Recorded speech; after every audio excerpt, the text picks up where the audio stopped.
Bill గేట్స్ని తీసుకొని వచ్చి నిన్న బిల్డప్ ఇవ్వాలని చూస్తే మొత్తం బూమరాంగ్ అయినటువంటి పరిస్థితి. చంద్రబాబు నాయుడు గారు ఏదేదో చేద్దాం అనుకుంటాడు పబ్లిసిటీ పిచ్చతో, మొత్తం అడ్డంగా దొరికిపోతూ ఉంటాడు ప్రతి విషయంలో కూడా.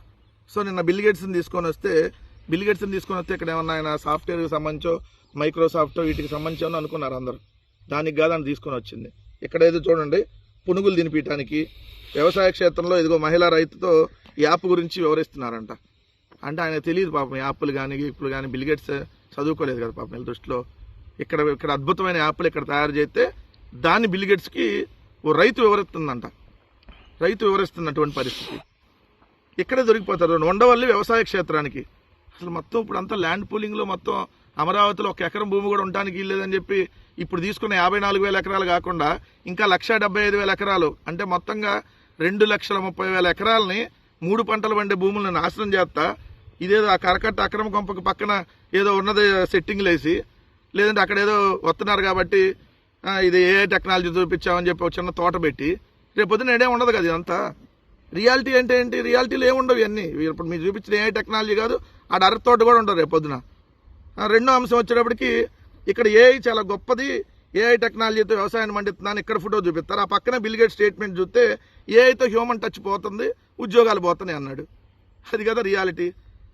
ఇక్కడ ఆర్టీజీఎస్ సేవల గురించి చెప్తా అన్నాడు. ఏంది ఆర్టీజీఎస్ అంటే తెలియదు ఆయనకి. ఆర్టీజీఎస్ అంటే తెలియదు బిల్ గేట్స్కి. ఇక్కడ ఏం సేవలు అందిస్తున్నారో తెలియదు. నవ్వుకొని ఉన్నాడు నిన్న. అరే ఏంది 4 కంప్యూటర్లు ఇక్కడ సెట్టింగ్ వేసి నాకు చూపిస్తారేంది వీళ్ళంతా. చంద్రబాబు నాయుడు గారు మీ మోందా తుఫాను ఇట్లానే మీ ఆర్టీజీఎస్ అప్పుడు చెప్పి ఏం చెప్పారు, ఆర్టీజీఎస్లో చూసి మొత్తం మోందా తుఫాను మోకరిల్లింది, మోందాని ఎగిరి తన్నాము, మోందాని పిసికేసాం, మోందా మీరు చెప్పిన దగ్గర కానీ ఇంకో చోట తీరం దాటింది, అక్కడ కూడా మొత్తం ట్రోల్ అయ్యారు.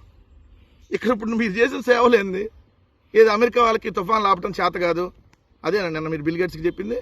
ఆర్టీజీఎస్ సేవలు అందించారంట, గొప్పగా దాన్ని వివరించారంట, ఆయన విన్నారంట.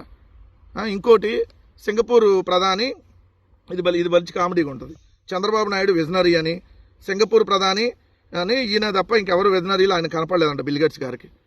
అదే కొలిక్పూడి శ్రీనివాసరావు గారిని అడిగితే చెప్పేవాళ్ళు, సింగపూర్ మంత్రి చెప్పాడంట చంద్రబాబు నాయుడు గారిని అయితే సింగపూర్లో అయితే జైల్లో కానీ పిచ్చాసుపత్రిలో కానీ పెడతారని. సో ఇదేనా విజనరీ అంటే?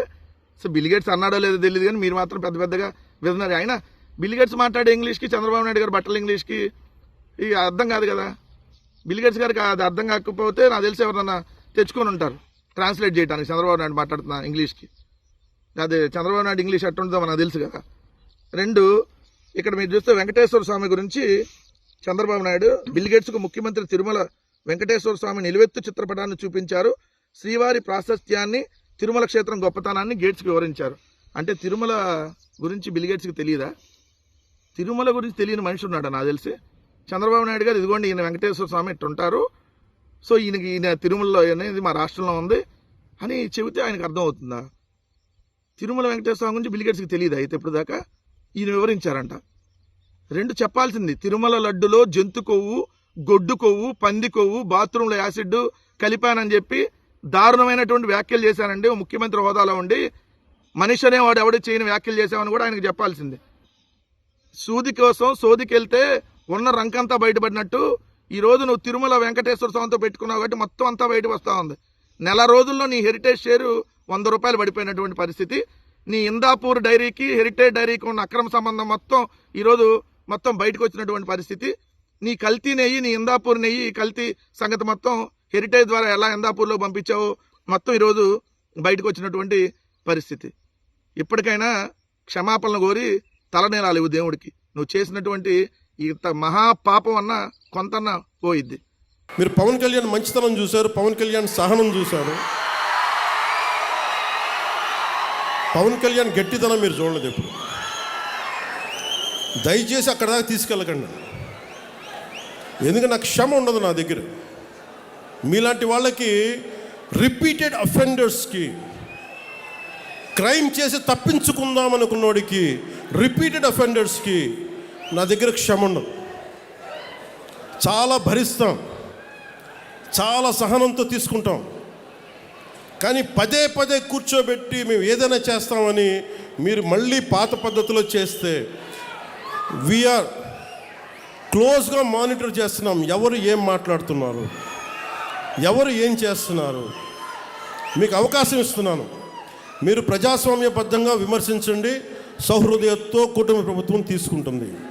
మళ్ళీ హద్దులు దాటి మాట్లాడి మేమే వచ్చేస్తాం 29లో అంటే నేను చెప్తున్నాను కదా, మళ్ళీ ఈ రోజున నా రాజోలు గడ్డ సాక్షిగా చెప్తున్నాను కదా.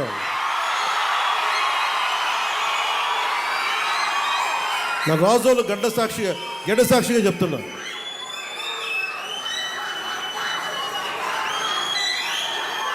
మీరు అలాంటి ఆశలు పెట్టుకోకుండా జరగవు. ఎందుకంటే ప్రజలు మమ్మల్ని నమ్మారు, మేము వాళ్ళ ముందుకు తీసుకెళ్తాం. నేను మీ చేత మీ ఏ సమస్య ఉన్నా కానీ మనందరం కూర్చొని, ఉదాహరణకి మన ఆటో డ్రైవర్ సోదరులు ఒక సమస్య చెప్పారు, మాట్లాడుతాం దాని గురించి. ఓకే, సమస్య ఏముంది కూర్చోబెట్టి మాట్లాడి, ప్రజాస్వామ్యం అంటే అదే కదా, ఒక సమస్య ముందుకు వస్తే మనం వింటాం, దానికి ఎలా పరిష్కార మార్గం వెతుకుతాం. అందరం కలిసికట్టుగా దేశాన్ని సమాజాన్ని నిర్మిద్దాం. అంతేగాని క్రిమినల్ యాటిట్యూడ్ తోటి ఎవరు వచ్చినా కానీ, అది నా పార్టీ జనసేన పార్టీలో ఉన్నా కానీ, కూటమి పార్టీలో ఎవరున్నా కానీ, ప్రజాస్వామ్యాన్ని గౌరవించిన నాయకులు ఎవరైనా సరే, నా సొంత పార్టీలో మన సొంత పార్టీలో ఉన్నా సరే, జనసేనలో ఉన్నా సరే నేను ఉపేక్షించను. అలాంటి నాయకుల్ని, అలాంటి వ్యవహారం నడిపేవాళ్ళు నేను వదులుకోవడానికి సిద్ధంగా ఉన్నాను తప్ప నన్ను ప్రేమించే జనాన్ని వదులుకోవడానికి నేను సిద్ధంగా లేను. నేను ఇంత స్పష్టంగా నా మైండ్లో కానీ నా గుండెల్లో కానీ ఉన్నాయి. ఎందుకంటే నేను జెన్జీకి మీ భవిష్యత్తు కోసం నేను ఉన్నాను ఇక్కడ. ఎందుకంటే ఈరోజు మీ పెద్దవాళ్ళు అయిపోయారు, 40 ఏళ్ళు 50 ఏళ్ళు వచ్చేసినాయి. కానీ వాళ్ళందరికీ భవిష్యత్తు ఏం కోరుకుంటారు? వాళ్ళ బిడ్డల భవిష్యత్తు కోరుకుంటారు. మీ బిడ్డల కోసం ఆలోచించడానికి ఒక తండ్రి ఒక తల్లి ఎలా ఆలోచిస్తారో కూటమి ప్రభుత్వం అలా ఆలోచించాలి. ఇప్పుడే అడుగు పెట్టాం, 18 నెలలు అయింది. ఇప్పుడు స్టార్ట్ చేశాం. మీ ఆశీస్సులు కావాలి, మీరు అర్థం చేసుకునే మనసు కావాలి. అందుకని నాకు మనస్ఫూర్తిగా రాజోల నుంచి ప్రతి ఒక్కరికి, ఆంధ్ర రాష్ట్రంలో ప్రతి ఒక్కరికి, మమ్మల్ని గెలిపించిన కుటుంబ ప్రభుత్వాన్ని గెలిపించిన ప్రతి ఒక్కరికి 2 చేతులు జోడిస్తూ మీ అందరికీ కృతజ్ఞతలు తెలియజేసుకుంటూ, పదవులు ఎలా ఉంటాయి ఏముంటాయి నాకు ఎప్పుడు తెలియని ఆలోచించాలి. డిప్యూటీ సీఎం అవుతాను కూడా ఆలోచించాను, ఎమ్మెల్యేగా గెలుస్తాను కూడా ఆలోచించాను. నా కోరిక ఒకటే, కష్టంలో ఉన్నవాడికి సాయం చేయాలి అన్నదే ఒకటే. అదే నన్ను ఇక్కడ దాకా పట్టుకొచ్చి